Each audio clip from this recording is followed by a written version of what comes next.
Olá, amigo internauta, seja muito bem-vindo ao Esporte.com especial. Hoje trazendo o diretor de futebol do Cruzeiro, Thiago Escuro, que vai falar a respeito dos mais de 6 meses que ele já tem aí de Cruzeiro, os desafios e o que projetar para o futuro do Clube Celeste. Thiago, prazer estar com você aqui. Queria que você falasse um pouco então desses mais de 6 meses, pouco mais de 6 meses de Cruzeiro, quais as dificuldades iniciais e o que você pôde acrescentar para o Cruzeiro de lá para cá. O prazer é meu, obrigado pela oportunidade, obrigado pelo espaço, né? É importante a gente ter a oportunidade eventualmente de compartilhar um pouquinho como que o trabalho está funcionando, o que a gente está fazendo. Vai completar agora 6 meses da minha chegada ao Cruzeiro. Acho que essa chegada minha não representa uma reorganização do departamento de futebol, porque um novo vice de futebol, naquele momento veio um novo treinador, alguns membros de comissão técnica novos, enfim. Apesar de parecer pouco tempo, esses 6 meses a gente já conseguiu vivenciar bastante coisa. Tem sido muito positivo na minha concepção, estou muito feliz, muito satisfeito com o andamento do trabalho. Tem sido da forma que tem que ser realmente, um trabalho árduo, dia a dia, trabalhando muito, falando pouco, deixando que os fatos, que as realizações do clube possam transmitir, sim, como consequência o que vem fazendo. O Cruzeiro, o futebol, ele é cíclico, né? Naturalmente ele é cíclico. O Cruzeiro viveu um último ciclo muito positivo, muito vitorioso, onde a equipe foi bicampeã brasileira, foi competitiva durante 2 temporadas. Acho que o ano de 2015 foi um ano marcado talvez pelo final desse ciclo, pelo início da necessidade de uma nova transição. E a sensação que eu tenho é que nós estamos cada dia construindo um alicerce muito forte, muito consistente, para que esse novo ciclo do Cruzeiro seja tão ou mais vitorioso como foi o último, né? E o que você mais colocou em prática desde que você chegou? Eu acho que como gestor, que é a minha função dentro do clube, é organização, é controle das informações, é planejamento, entender o momento financeiro do clube, adequar ao momento atual a capacidade do clube de investimento, de manter os seus compromissos em dia e preparando negócios e preparando o espaço para que o futuro seja de uma capacidade maior ainda de investimento. Quando eu falo capacidade de investimento, não é só contratar jogadores, mas investir mais em marketing, em infraestrutura, nas categorias de base. É um investimento no clube como um todo, né? Então, eu acho que nesse sentido, gradativamente, eu acho que eu tenho conseguido contribuir no que diz respeito a planejamento, gestão, controle, né? Valorização das pessoas, que é uma outra coisa que eu acho que é importante. O Cruzeiro tem ótimos profissionais em diversas áreas. Então, essa cultura eu acho que tende a tornar o clube mais forte. Estar num clube como o Cruzeiro já é um desafio por si só, né? Mas você chegou num período em que o Cruzeiro estava trocando de treinador, estava embaixo no Brasileiro, de repente teve uma melhora de rendimento. Como foi aquele momento para você e o que você pôde desenvolver do seu trabalho ali? Porque contratações durante aquele período já eram difíceis, né? Mas construindo também para 2016. Sim. Primeiro, chegar num clube como o Cruzeiro foi, no primeiro momento, uma grande realização profissional. Enfim, eu estou há 13 anos trabalhando no futebol, em gestão de equipes com menor representatividade, mas com um nível de ambição muito alto, com um nível alto de organização, apesar de pouca torcida. Tanto o Audax quanto o Red Bull são equipes muito organizadas e ambiciosas, então acho que isso é algo que já também, o Cruzeiro também tem essa característica, né? Ser um clube ambicioso, buscar sempre excelência, vencer. Então acho que no primeiro momento é importante mencionar isso, o quanto importante é estar no Cruzeiro para um profissional com meu histórico, uma pessoa como eu. E a partir daí acho que foi um momento de dar tranquilidade, de dar confiança, de transmitir às pessoas que estavam trabalhando e aos atletas naquele momento que iniciam um momento diferente para o clube. E a qualidade do elenco do Cruzeiro ela é comprovada pelo desempenho que essa equipe já teve e vem demonstrando em alguns jogos. A gente tinha um grande treinador que era humano naquele momento, os profissionais do clube estão aí há muitos anos vitoriosos também, já têm sua capacidade comprovada. Então acho que naquele primeiro momento foi dar essa tranquilidade e começar a construir algumas ações pensando no futuro do clube, né? A gente viu que era um momento que a torcida não estava muito satisfeita com o clube. Mas então não havia mas para você não houve pressão, né? Assim, do departamento em geral, porque havia confiança, né? Em cima do Mano e tudo mais. A pressão ela é inerente à nossa vida profissional, né? Você tem pressão na sua atividade, qualquer um tem. Aqui no futebol isso tem uma visibilidade maior. Então, assim, eu não me sinto mais pressionado no Cruzeiro do que eu era no Red Bull ou no Audax. Eu acho que assim, isso tem uma visibilidade maior, existe de fora para dentro, obviamente, que uma pressão e uma notoriedade muito maior. O que eu acho que o que a gente tem que procurar fazer dentro do clube é respeitar todas as opiniões, respeitar todo tipo de cobrança que venha de fora, mas tentar manter o trabalho de uma forma equilibrada, né? Nós não tivemos uma euforia exagerada num momento ótimo que a gente viveu naquela reta final de Brasileiro, da mesma forma que no momento em que a performance não vem, a gente também não pode entrar num processo de trazer para dentro do trabalho desconfiança ou insegurança, né? Então, assim, é óbvio que a pressão existia naquele momento, mas eu acho que a gente conseguiu internamente dar confiança de que o desafio de reverter aquele momento, ele não era maior do que a capacidade das pessoas que estavam ali. Eu acho que isso fez uma grande diferença. Como você e a diretoria em si se sentiram quando o Mano disse sim para a China, pensando que já havia um trabalho, né, nos bastidores, de repente ter que mudar uma peça, mas também talvez de uma engrenagem assim para 2016? Não, foi um processo, né? Então ele veio gradativo, todos acompanharam, até porque a gente tentou tratar da forma mais transparente possível, desde a chegada do convite até o período em que o Mano estava ali avaliando, pensando, depois a tomada de decisão. Não era o desejado por nós, é óbvio, porque ele tinha um contrato longo, era um projeto ainda com 3 meses, a gente tinha uma perspectiva de dar seguimento, mas por outro lado, enfim, houve uma compreensão para tratar aquilo de forma profissional. Ele entendeu que o caminho dele era aquele, e eu acho que independente de qualquer vínculo, de contrato, qualquer coisa que seja, desde o diretor de futebol, presidente, treinador, atletas, um clube como o Cruzeiro tem que ter pessoas que queiram estar aqui, que tenham isso como um desejo, um sonho, senão não faz sentido. Então, foi entendido o momento, o que a gente procurou fazer foi tentar dar continuidade ao máximo ao planejamento, ao que já vinha sendo construído, porque imaginar que naquele momento em dezembro a gente conseguiria reverter todo o plano que já vinha sendo construído, nós entendemos que a possibilidade de êxito era maior dando continuidade a isso, e é o que a gente está fazendo agora no início de 2016. Né? E aí veio a oficialização do David como treinador, né? É nesse sentido mesmo? Porque o David é o nome indicado para dar essa continuidade? Também, né? Assim, a gente tem que voltar lá atrás, né? Quando isso aconteceu. Nós colocamos que um clube como o Cruzeiro não podia se restringir a uma única opção. Desde o primeiro momento, o David foi uma opção, sim, por já estar dentro, por a gente conhecer, por conhecer o clube, existia uma convivência. Nós fomos ao mercado ouvir alguns profissionais com o projeto do Cruzeiro, bem estruturado, então foram conversas muito técnicas, e nós também tivemos essa conversa com o David. E aí, numa decisão, obviamente que uma decisão dessa magnitude, ela é sempre do presidente no final do processo, mas foi uma decisão colegiada, envolvendo vice, superintendente, até chegar ao presidente. Entendeu-se que o David era a opção mais consistente para o momento do clube, para o processo que a gente dirigia. E aí é dentro desse trabalho que a gente hoje encontra-se ainda no princípio, ainda semeando algumas coisas para que a gente possa colher bons frutos no futuro. Né? Você pode falar os outros nomes ou não? Não, assim, até pela forma que a gente conduziu com as pessoas, a gente não tratou isso de forma aberta, né? Apesar de que alguns nomes eles acabaram por diferentes vias chegando ao público, que foi o caso do Seedorf, que foi uma coisa que teve uma repercussão maior, a situação do Leonardo, que o próprio presidente depois mencionou.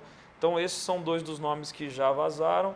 Qualquer outra situação, enfim, nesse momento não tem o menor sentido a gente voltar ou colocar, pontuar, porque essa decisão já está tomada, nós estamos olhando para frente. E como você está vendo o trabalho do David? Tá agradando? Esperava-se um pouco mais? Talvez até um pouco menos esse início de temporada?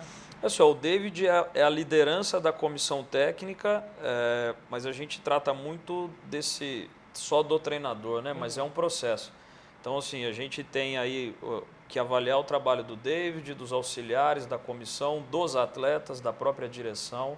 Então, eu acho que algumas situações elas são previsíveis. É a primeira experiência do David como treinador. Então, algumas situações ele está evoluindo diariamente porque ele está vivendo essas situações pela primeira vez. Apesar de já ter uma vivência muito profunda como atleta, como auxiliar há algum tempo. A equipe vem produzindo bons resultados, então isso também é indiscutível. O Cruzeiro é hoje possivelmente o clube grande no Brasil com melhor aproveitamento nesses 2 primeiros meses. É o único clube invicto do Campeonato Mineiro. A gente tem aí de outubro até hoje apenas 2 derrotas, que foi o Internacional na última rodada e o Fluminense pela Liga. Então o resultado ele vem sendo construído, mas o desempenho da equipe ele tem sim condições de melhorar, de evoluir, e esse é o sentimento dos atletas, da comissão técnica, do David, da direção. Então, sim, o que nós estamos trabalhando é em cima da solução do problema. Então, primeiro diagnosticar qual é o problema para a equipe não render o que todo mundo tem a expectativa que ela possa render, e no dia a dia que os treinamentos, que as nossas atividades possam trazer soluções para esses problemas, né? O presidente disse que esse é um dos melhores elencos do país. Você também acredita nisso? Até onde você acha que esse elenco com o David pode chegar? Eu acredito muito no elenco do Cruzeiro, eu acredito muito nas pessoas do Cruzeiro. Acho que nós já tínhamos esse sentimento internamente e na quarta-feira isso ficou mais evidente para fora, quando nós conseguimos fazer um grande jogo com uma equipe que não vinha jogando tanto. Então, acho que deu muito mais segurança para o torcedor, para a imprensa, para a direção, de que nós temos boas opções em todas as posições do elenco, de que os jogadores formados no Cruzeiro têm sim condições de serem ídolos e protagonistas no futuro. Então, sim, a gente teve inúmeras atuações destacadas na quarta-feira. Então, acredito muito no elenco. Nós estamos cuidando desse ajuste fino que a gente precisa ter para o Campeonato Brasileiro. É uma competição difícil, 38 rodadas, muito longa, onde você inevitavelmente vai ter problema de lesões, de cartões. Mas nós estamos tratando cada intervenção com muita responsabilidade, com muito equilíbrio. E eu acho que esse é o futuro do futebol brasileiro, não só do Cruzeiro, né? Então, a tão exigida profissionalização dos clubes e uma organização melhor, uma seriedade maior na gestão dos clubes, passa por mais responsabilidade, passa por menos contratações, e aí torcedor, imprensa vão precisar se adaptar também a um ambiente mais organizado, né? Você acha que pode chegar mais jogadores? Eu acho que sim, eu acho que podem chegar alguns jogadores, porque a exigência de calendário para frente ela é muito intensa. Depois de 2 anos consecutivos, o Cruzeiro começa o ano sem Copa Libertadores. A gente está trabalhando para que isso o ano que vem volte a acontecer, que o Cruzeiro volte para a Libertadores, volte a ter um calendário mais duro no primeiro semestre. Então, acho que esse primeiro semestre possibilita que o Cruzeiro flexibilize um pouco mais o número de jogadores, porque a gestão de joga, recupera, treina, joga, ela fica um pouco mais sutil. Mas para o segundo semestre, Copa do Brasil, a gente tem aí o Campeonato Brasileiro, como eu já disse, com muitos jogos, com calendário apertado. Então, acho que pode sim, dentro das posições que a gente entende que o elenco precisa, alguns atletas ainda chegarem. Muito poucos, porque a gente já acredita muito no que tem hoje no elenco. Dentre essas posições, a gente pode citar, por exemplo, as laterais. Pergunto porque ano passado o Cruzeiro teve 3 na direita e 3 na esquerda. Neste ano tem 2 da direita, um de ofício na esquerda e o Sanches Minho, que também faz aquele papel. Sim, assim, eu prefiro não tratar disso abertamente nesse momento, claro. Tá? Aí é mais uma questão de estratégia nossa para lidar com o mercado. Mas é isso, eu acho que a atuação do Sanches na lateral esquerda é também uma comprovação de que a direção sabe o que está fazendo, que a direção tem controle das ações. porque a gente foi muito cobrado no início do ano. Como pode, tem só um lateral, e desde o início nós dissemos que o Sanches era uma situação segura, que a gente não precisa contratar por contratar, a gente precisa contratar quando de fato existe a necessidade e tem um atleta com uma negociação viável que possa suprir a necessidade. Então, o Cruzeiro, até o ano passado, tinha 80 jogadores sob contrato, nós já conseguimos reduzir muito, então nós não queremos voltar a inchar, voltar a onerar o clube. E aí, quando precisou, o Sanches já tem esse histórico. Para ele chegar ao Cruzeiro, foi uma situação estudada. Ele foi para o jogo, fez uma boa partida como lateral esquerdo. O Fabrício já retornou, já conseguiu também ter uma atuação melhor, talvez a melhor do ano na quarta-feira. E é isso que a gente espera dos atletas, né? Teve algum jogador que o Cruzeiro muito queria e não conseguiu trazer, além do Cueja, por exemplo, que acabou indo para o Flamengo? Pessoal, eu não vou comentar negociações, porque eu também estaria tratando de situações especulativas. Com relação ao atleta que você mencionou, o Cruzeiro entendia que essa contratação era viável dentro de um formato, de um modelo. A partir daquele momento que esse modelo ficou inviável, nós saímos da negociação. Então, assim, eu acho que um grande erro que é recorrente no futebol brasileiro ou no futebol mundial as pessoas colocarem a concorrência, muitas vezes a vaidade, o ego, acima do valor real do negócio. Então, esse é um cuidado que nós estamos tendo no Cruzeiro. Então, assim, a gente não pode supervalorizar um atleta ou uma situação por conta de uma vaidade pessoal ou por conta de, não, eu quero... Porque o tido chapéu numa negociação ou aquela euforia de um êxito na negociação, ele dura 2 dias. Só que o contrato do atleta, o custo dele, ele pode durar anos. Então, não é racional você satisfazer uma necessidade imediata ou pessoal em detrimento de um prejuízo de médio e longo prazo ao clube. Então, a gente tem tido muito cuidado para preservar a instituição, para preservar o Cruzeiro e não comprometer os nossos objetivos e pretensões futuras, né? E você acredita que o papel da torcida para este ano? A torcida ficou um pouco ressabiada com algumas atuações da equipe e ano passado, no fim do ano, ela deu show. Você espera uma reviravolta nesse sentido a partir de agora, com os resultados vindo? Assim, eu não me sinto no direito de cobrar a torcida, entendeu? Eu acho que não seria muito pretensioso, não é o meu papel. A razão de um clube de futebol existir é a torcida. O Cruzeiro é grande porque a sua torcida é grande. O Cruzeiro é vitorioso porque a torcida participou muito disso na sua história. Eu tive a oportunidade de viver o final de 2015, onde assim, foi algo realmente contagiante, muito bonito.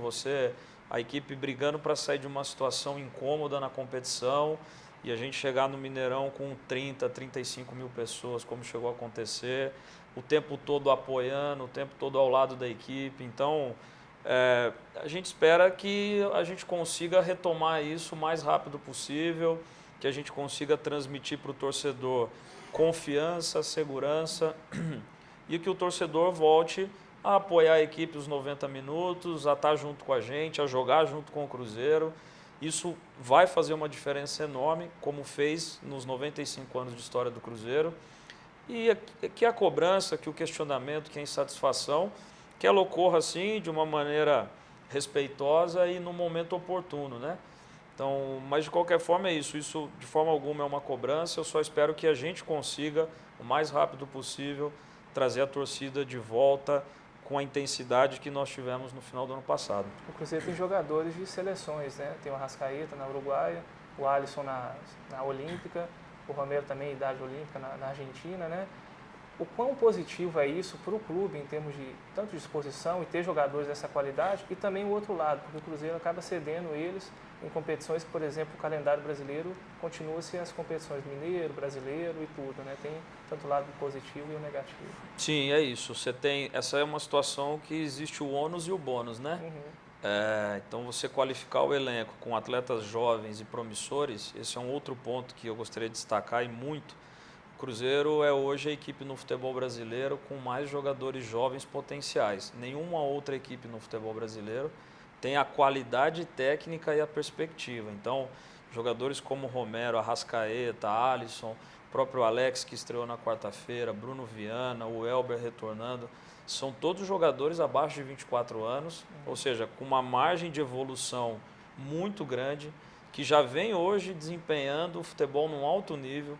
Então, isso traz para o Cruzeiro uma perspectiva de evolução, de melhora, de conquista e de, eventualmente, uma saída onde o clube possa ter um retorno financeiro disso e se ajustar em termos de investimento. É um processo natural do futebol, né? Esse é um ponto que eu gostaria de destacar porque nós trabalhamos muito nessa direção, em jogadores jovens, potenciais, que enxergam no Cruzeiro um caminho para crescer, para se tornar um jogador internacional. Mas aí, contrapartida a isso, a gente tem sim essa possibilidade de não ter esses atletas pelo período da Olimpíada. A gente ainda vai iniciar as tratativas, mas eventualmente o Arrascaeta participa da seleção principal, então é um período diferente, né? O Uruguai não está na Olimpíada, mas a gente tem o período da Copa América, então esses atletas tendem a se ausentar em momentos diferentes. Então é isso, a gente espera sim que eles tenham a possibilidade de estar nas suas seleções. Nós comemoramos a convocação do Alisson, porque ele merece, porque é um orgulho para o Cruzeiro ter um atleta formado nas categorias de base, convocado para a seleção olímpica.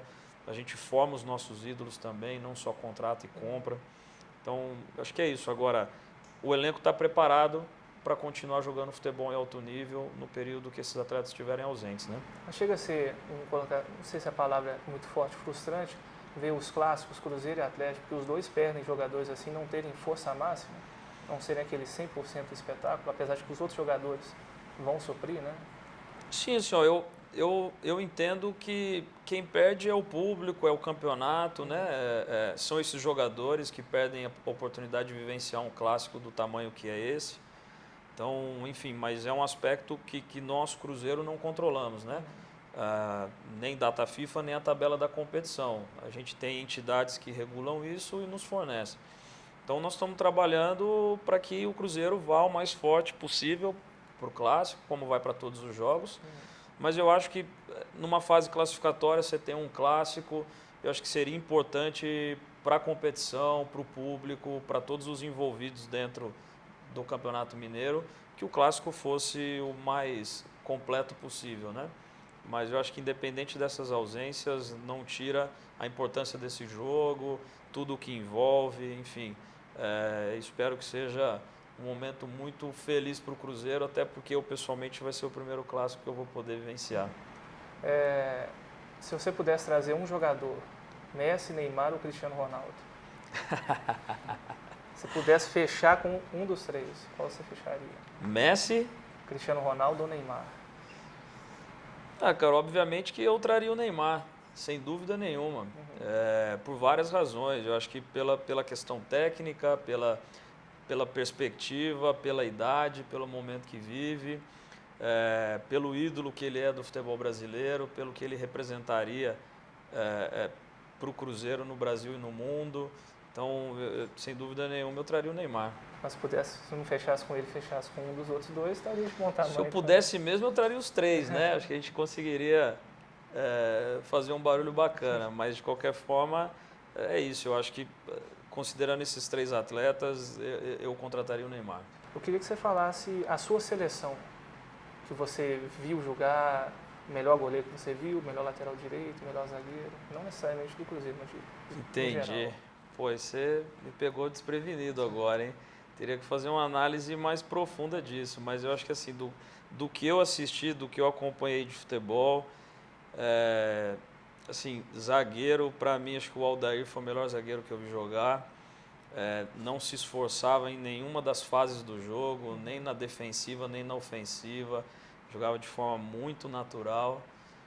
Acho que meia, o Alex jogou um futebol que me agrada muito, de clássico, muito técnico, enfim. E eu acho que o jogador mais relevante que eu vi jogar, para mim, foi o Ronaldo Fenômeno.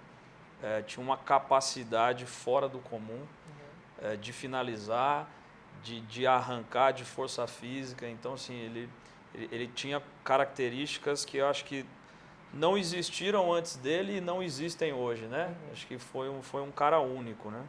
Agora, assim, fora isso, eu acho que o Brasil sempre teve grandes jogadores em várias posições.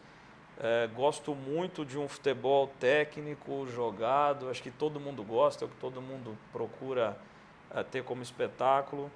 Então, enfim, acho que esses 3 jogadores eu destacaria pelo que eu vi, pelo que eu vivenciei. O Alex eu tive a oportunidade de acompanhar próximo por conta do pré-olímpico. Eu estudei em Londrina e eu estava lá na época do pré-olímpico. Tive a oportunidade até de acompanhar alguns treinos, jogos, e naquele momento já tinha uma qualidade fora do comum. Já via que era diferenciado, né? Bastante, né? Bastante. Você pega o próprio gol que ele fez contra a Argentina no pré-olímpico, enfim, não é muito comum um rendimento daquele para um atleta tão jovem, tanto é que depois teve a carreira que teve, né? Algum estrangeiro você destacaria? Assim, enfim, a gente acompanha mais a distância, né? Não tem um acompanhamento tão profundo. Acho que do futebol de hoje tem jogadores como o Sneijder, apesar de ter sido um carrasco brasileiro aí na Copa, é um meia que eu sempre gostei muito de ver jogar. Enfim, um biotipo que talvez as pessoas não valorizariam muito, mas muita dinâmica, muito intenso.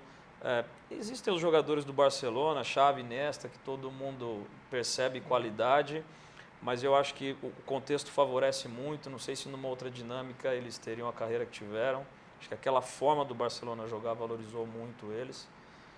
E acho que grandes atacantes, né, como o Dennis Bergkamp, o próprio Fábregas é um outro meia que me agrada muito ver jogar. Enfim, é isso. Eu gosto de jogadores que tenham controle técnico, que tenham bom passe, que sejam bons tomadores de decisão, inteligentes. Enfim, isso é uma coisa que me chama muito a atenção, porque não é tão fácil quanto as pessoas imaginam jogar futebol, estar dentro de campo. O cara tem uma fração de segundos para decidir dentre tantas opções e, em geral, esses caras tomam a decisão certa e têm qualidade para executar, né? Você tem algum hobby?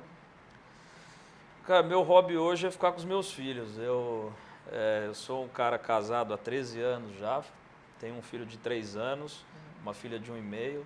Então, assim, minha vida é futebol, minha família, então hoje o meu hobby é estar com os meus filhos o tanto que eu posso.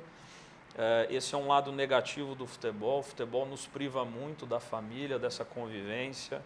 Então, enfim, desde que meus filhos nasceram, tanto eu quanto minha esposa, a gente praticamente abriu mão de outras atividades, de outros possíveis hobbies, mas na verdade é uma escolha acertada, é uma das coisas que me faz muito bem, muito feliz estar com eles. Beleza.